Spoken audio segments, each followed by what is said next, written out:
Salmo 139 diz assim: Senhor, tu me sondas e me conheces, sabes quando me sento e quando me levanto, e de longe percebes meus pensamentos.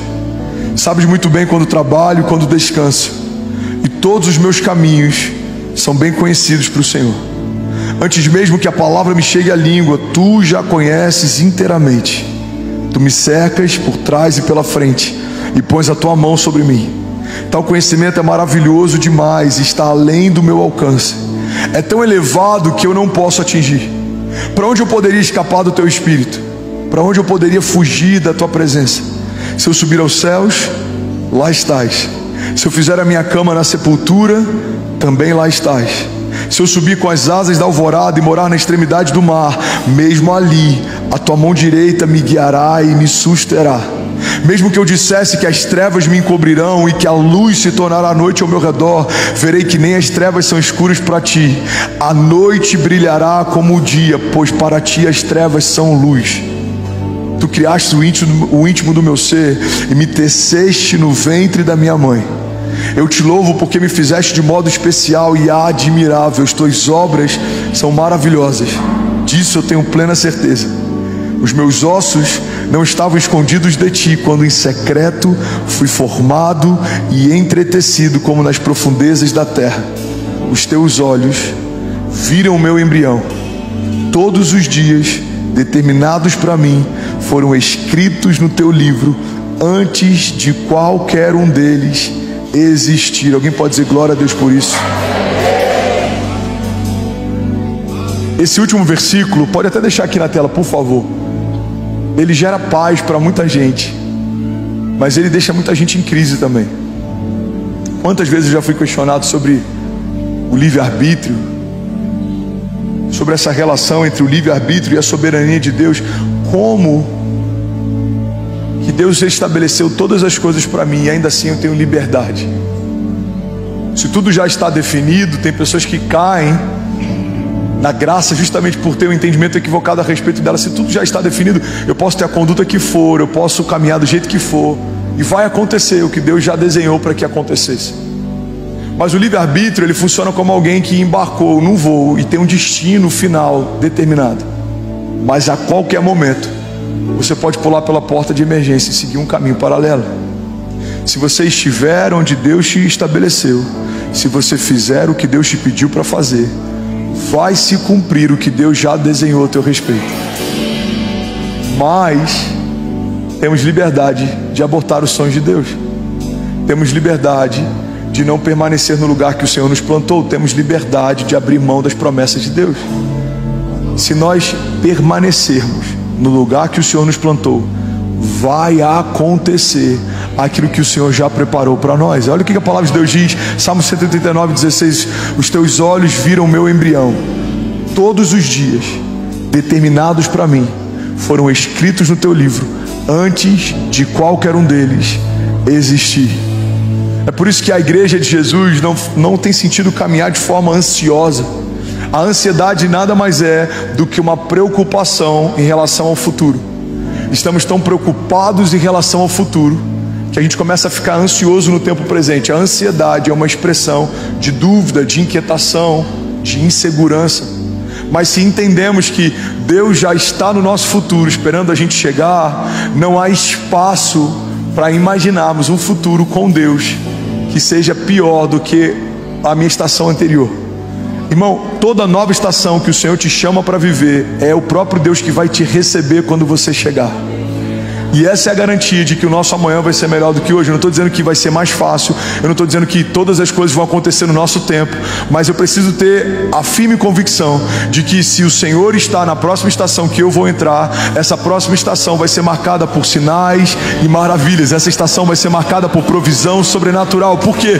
Porque é isso que eu posso esperar de Deus, é isso que Ele carrega. Ele é o Deus da provisão, Ele é o Jeová Jireh, Ele é o Jeová Rafa, Ele é o Deus que cura, Ele é minha justiça, Ele é minha bandeira, Ele é minha confiança, segurança, Ele é meu torre forte, Ele é o meu refúgio, Ele é minha fortaleza, Ele é minha garantia. É Ele quem fala a coisa a meu respeito quando ninguém ainda falava. É Ele quem tem pensamentos de paz mesmo que inimigos possam me cercar. É Ele quem me guarda, é Ele quem me protege. Eu estou escondido debaixo das suas asas. Então, se eu creio que Deus me chamou para uma nova estação, eu sei que o meu amanhã vai ser melhor que hoje. Por que, André? Porque o ano que vem vai ser melhor do que esse ano? Não, o ano que vem pode ser 10 vezes pior do que esse ano, mas o Deus que está me esperando na próxima estação não mudou, o seu caráter não mudou. Ele continua sendo bom, Ele continua sendo Pai, Ele continua sendo Deus, Ele continua tendo provisão, Ele continua tendo graça, Ele continua tendo milagres. Alguém comigo aqui, pelo amor de Deus. Improváveis aos olhos dos homens não são improváveis aos olhos de Deus. Deus já desenhou coisas a seu respeito. Não estava nos meus planos Alphaville até 2022, mas já fazia parte dos planos de Deus. Não estão nos meus planos os próximos 10 anos, mas já fazem parte dos planos de Deus. O Deus que já via a Cessi antes da Cessi nascer, o Deus que já conhecia o Ben antes do Ben nascer, o Deus que já se relacionava com a Chloe antes da Chloe nascer. É o Deus que fez o André antes do André nascer. É o Deus que gerou a Kézia antes da Kézia nascer. Quando uma família se estabelece, é uma expressão de um projeto de Deus que já existia. Deus viu você. Deus vê você. Pega isso aqui, irmão, em nome de Jesus. Deus viu você. Deus vê você. Agora, improváveis precisam aprender a lidar com dores de crescimento. Improváveis precisam lidar com indiferença. Todo improvável ele é subjugado. Todo improvável, em muitos momentos, ele é deixado de lado. Ele enfrenta momentos de invisibilidade. Ele enfrenta momentos de indiferença. Ele enfrenta momentos de comparação. Só que se você pegar uma semente, você vai perceber que a estação mais poderosa que uma semente vive é uma estação de invisibilidade. Quando a gente planta uma semente na terra e a gente não consegue mais enxergá-la, é nesse lugar que uma explosão vai acontecer. Tudo que acontece com uma floresta, um dia passou por uma estação de invisibilidade, quando aquilo tudo era apenas uma semente. Tudo que está sendo gerado em secreto, em algum momento se torna público. Tudo que Deus está falando com você quando ninguém ouve, em algum momento Ele vai falar a teu respeito para que todos possam ouvir. Jesus, quando é batizado, uma voz do alto diz: esse é o meu filho, em quem eu tenho o meu prazer. Aquilo que ele ouviu no seu íntimo, agora toda a criação ouve. Você está comigo? Diga amém. Então entenda isso, ser o improvável de Deus significa enfrentar estações de indiferença na terra. Os irmãos de José não achavam o máximo os sonhos de José. Os irmãos de Davi não acharam o máximo a unção de Davi. A família de Abraão não achou o máximo o chamado de Abraão. Se você é um improvável, entenda, não são só flores.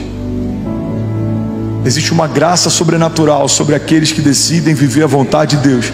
Mas tudo se levanta para fazer você desistir daquilo que Deus chamou para viver. Enfrentaremos indiferença como Noé enfrentou. Uma das frases que eu mais amo: todos achavam Noé estúpido até as primeiras gotas de chuva caírem.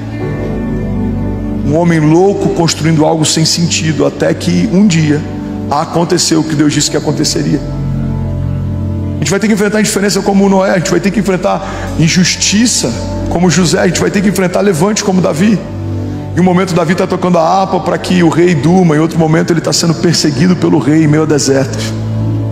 Improváveis não são livrados por Deus dos processos, mas são guardados por Deus no meio das batalhas.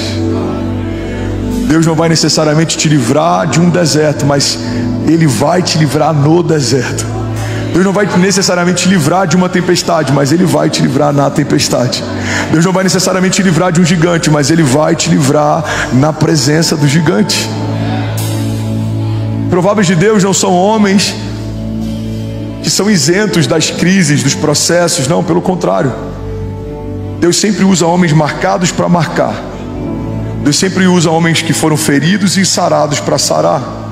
Deus sempre usa homens que foram quebrados e restaurados para restaurar. Porque as suas cicatrizes te dão autoridade para ministrar sobre o outro. Quando alguém estiver passando uma crise de qualquer tipo, você vai falar: olha para qualquer uma das minhas cicatrizes, elas expressam o que Deus fez na minha história, e elas são uma garantia de que Deus pode fazer na sua também.